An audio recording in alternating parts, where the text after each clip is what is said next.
the Democratic Republic of Congo will never know peace because of religion, Roman Catholicism, and colonization. These are the problems bedeviling Africa.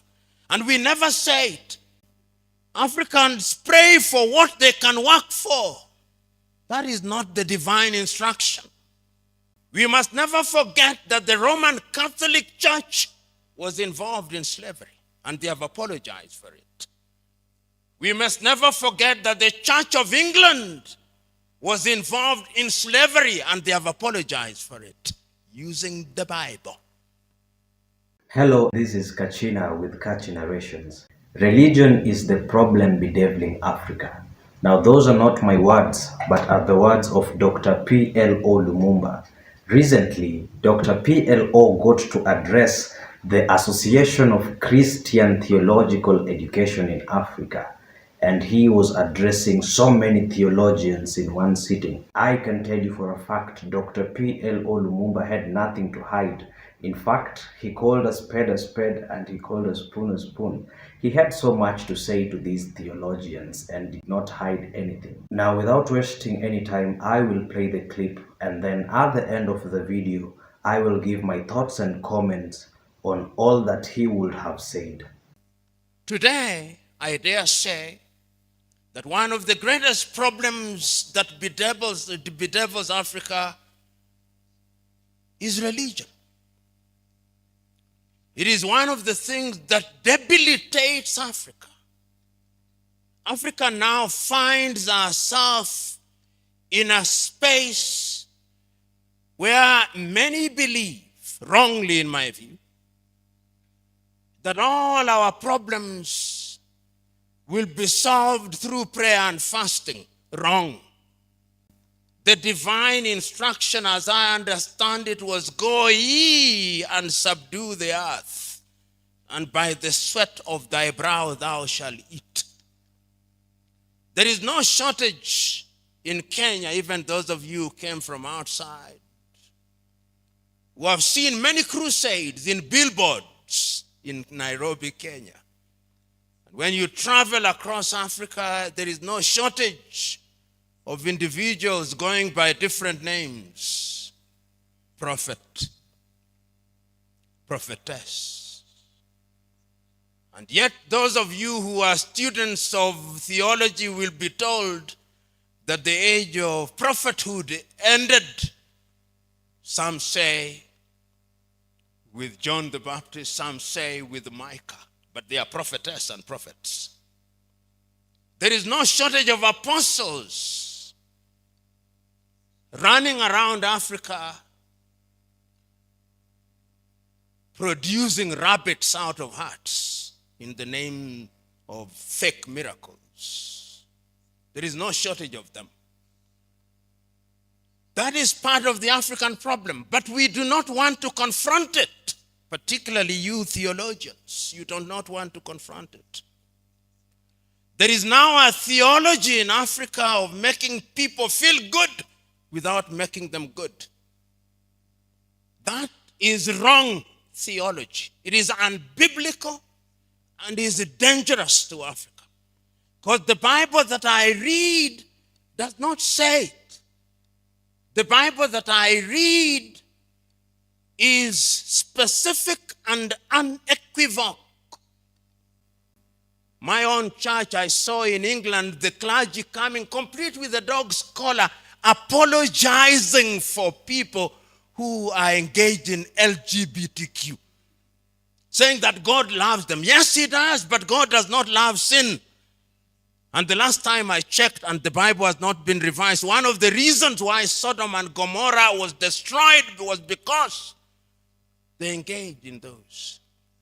And Africans, like all peoples, face numerous problems.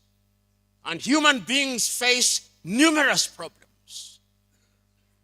We seldom forget, but we must never forget.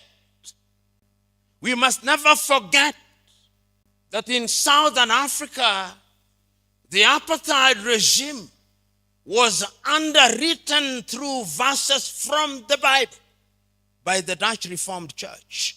We must never forget that. upon a theology based in the Bible. Fact. We must never forget that the Roman Catholic Church was involved in slavery, and they have apologized for it. We must never forget that the Church of England was involved in slavery, and they have apologized for it, using the Bible. Theology.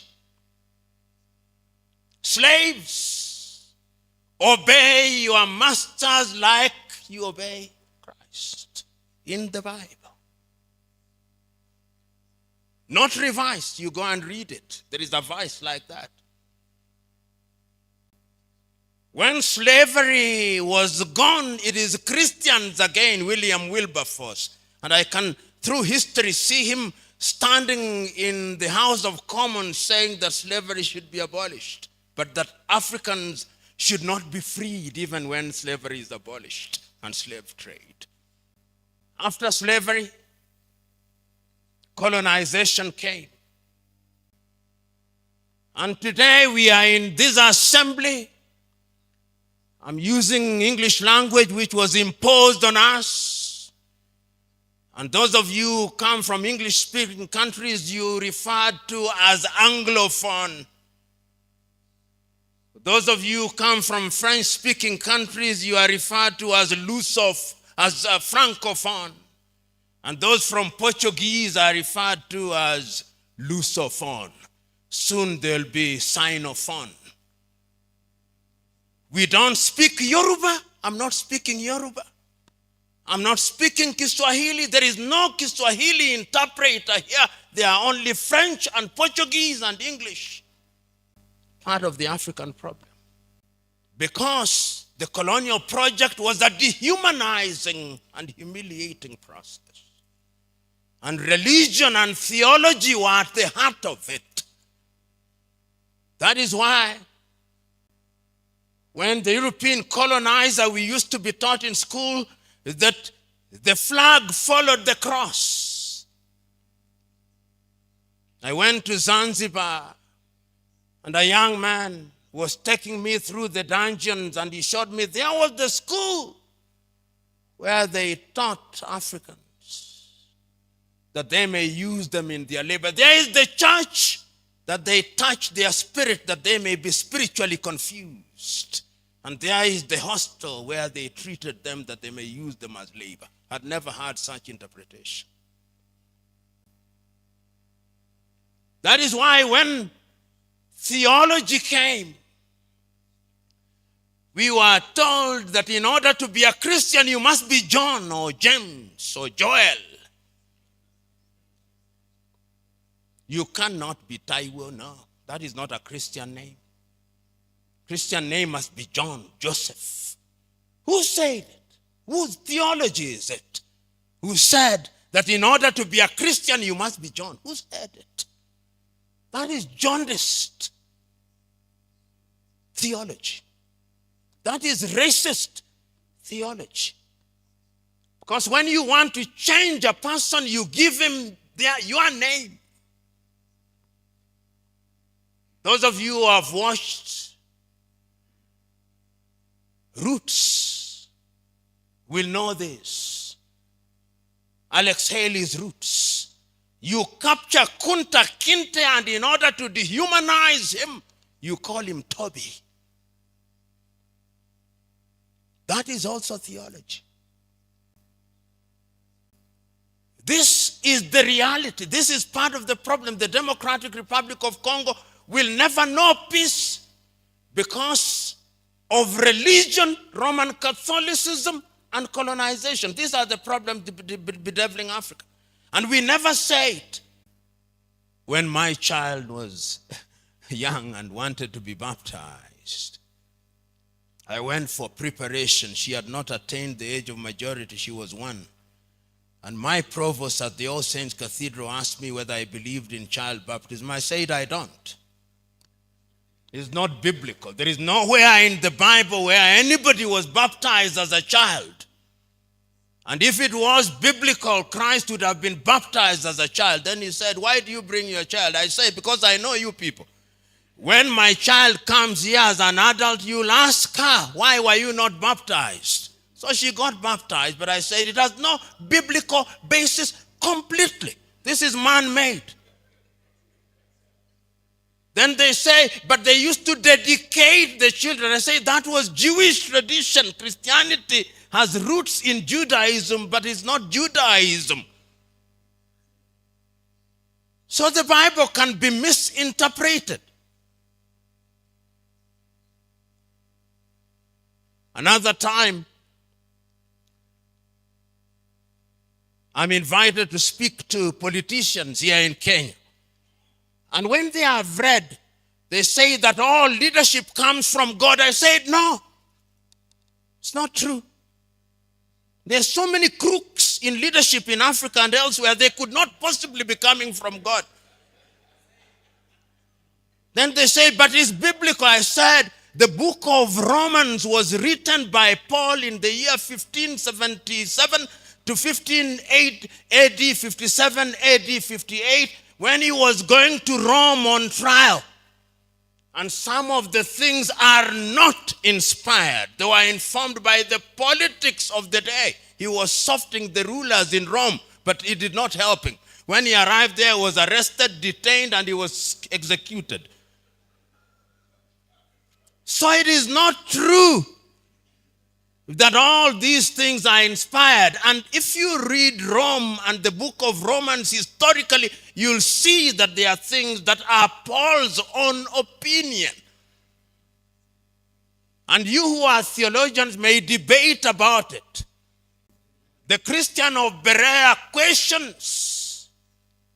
And Paul is him who says in Acts of the Apostles that why he liked the Bereans, when the gospel has been preached to them, they went home and asked, we heard you saying all these things. We are fact-checking you. We are fact-checking you. Because we now have a theology in Africa particularly and in the world where preachers of the gospel are busy writing little explanatory books about the Bible, and their congregation reads those books rather than the Bible. The joy of many preachers today is that I've written 20 books. Read my books, and they don't say buy my books. They say donate. Deception. Just be right. Say buy my books. And if you ask people whether they have read the Bible, many have not.